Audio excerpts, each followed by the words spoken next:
Hi, I'm Heather. And I'm Trey. And we're Camp Out West US. We live in Humboldt County on the beautiful Northern California coast, and we do camping and outdoor adventures in the Western US. This is our main adventure rig, a 1988 Jeep Comanche, and we're going to take you on a little walk around.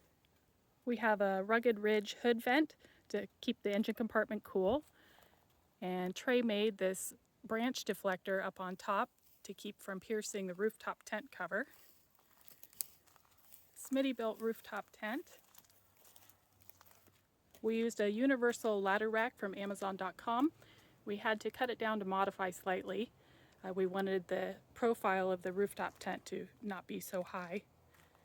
And then on the sides we have this E-track that you find in moving vehicles to strap down cargo, and it works really well for attaching different components to our camping gear.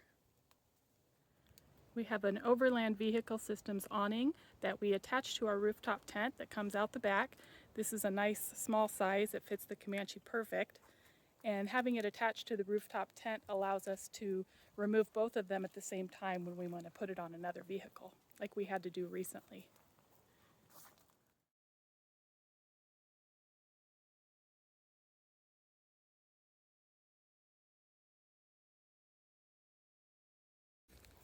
We have a spare tire swing-out carrier made by Body Armor 4x4.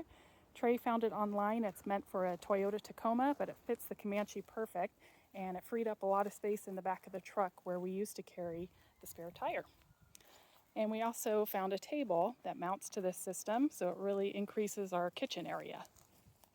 On the tailgate, Trey went to a local plastic works place, and they cut a piece of plastic that fits the back of the tailgate and adds extra food prep as well. We use these DeWalt containers for our food pantry and our food prep and storage, and it works great. Keeps everything dust-free and organized.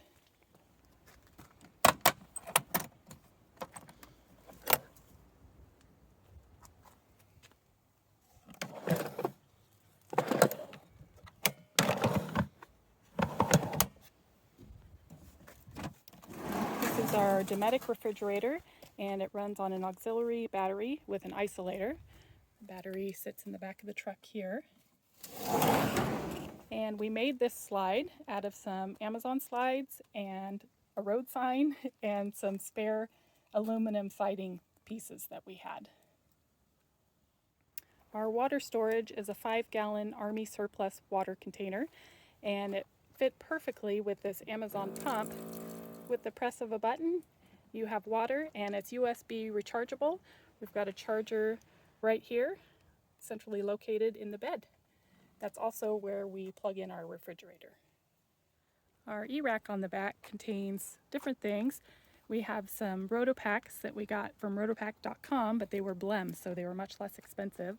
We also have our shovel, an axe, and these lights that work off of a remote that we can take up into the tent. So if there's something going on at night, we can turn on the lights and light up camp.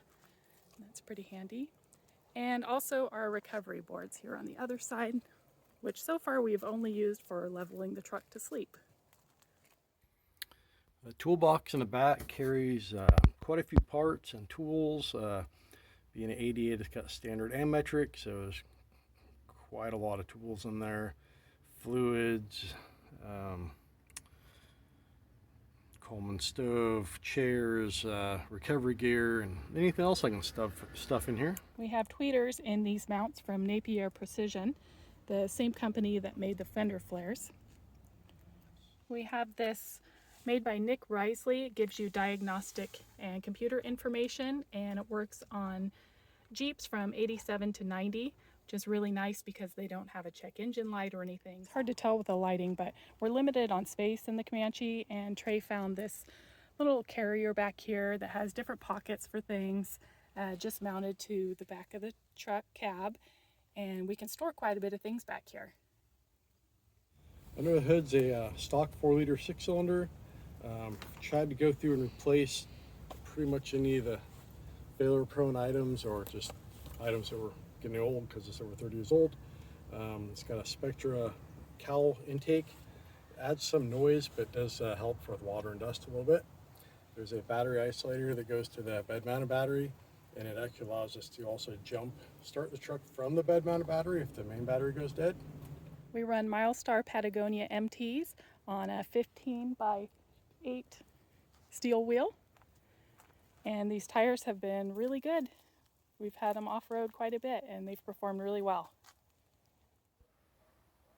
The suspension on the Comanche is kind of a hodgepodge of a bunch of different products. I started building this thing long before the long arms were ready available. If they were available, they're really expensive, so it's still short arm.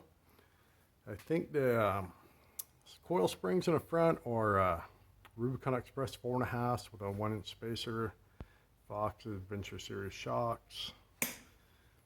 Rocky Road Offfitters makes a special drop bracket just for the Comanche, and it actually made the ride way better. I think the lower arms are from Rusty's. They're really old. I don't really know for sure. Upper ones are from Core, and they're a real nice heavy duty product. It's got a Johnny joint on one end. I scavenged a TJ for parts, and it had a worn hub kit, so that's all swapped over. It does have a set of mile marker hubs on it currently, but the rest of the kit was from worn.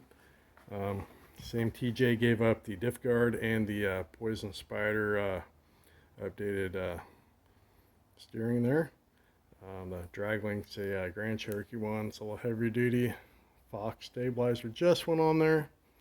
I think the end links are from Zone.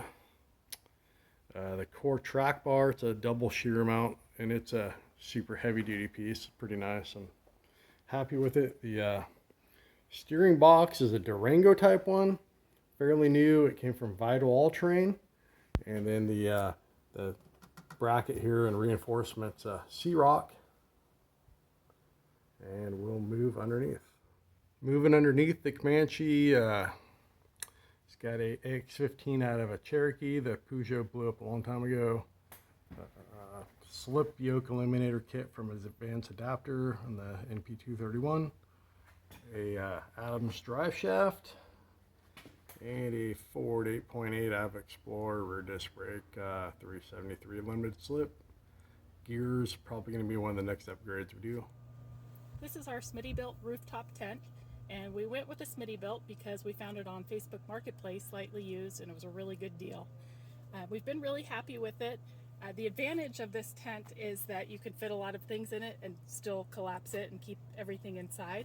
So it came with the mattress, but it wasn't super comfortable. So we added a little foam topper. We also have our sleeping bags inside, 2 sleeping bags, and this down comforter. We have these inflatable pillows that we use for backpacking, but they're not super comfortable, so we're on the lookout for a better option. For now, we bring our pillows from home and keep them down in the toolbox. It's been a really good tent. We've been happy with it.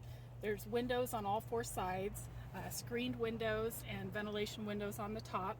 There are little pockets, 4 pockets total, for your things. We keep earplugs and our devices and things like that inside. And it's been a good tent. The only problem is the rain fly on top makes quite a bit of wind noise if you're in a windy situation. You might have seen in one of our last videos where we had to collapse the tent and sleep inside the truck one night because the wind was so bad. So that's been the only downfall of this tent. Otherwise, we've been really happy with it. To put everything away, I just fold the mattress topper up over all of the bedding, and we've got these little bungees that go across that help collapse the sides in, and we've got all of our bedding ready to go when we set up camp next time. Super simple. Thanks for watching. We'll leave links in the description below for a lot of things, but if you have questions, just leave it in the comments. And if you like the video, give it a like, and please consider subscribing. We do all kinds of adventures in the West, and we'd like you to follow along.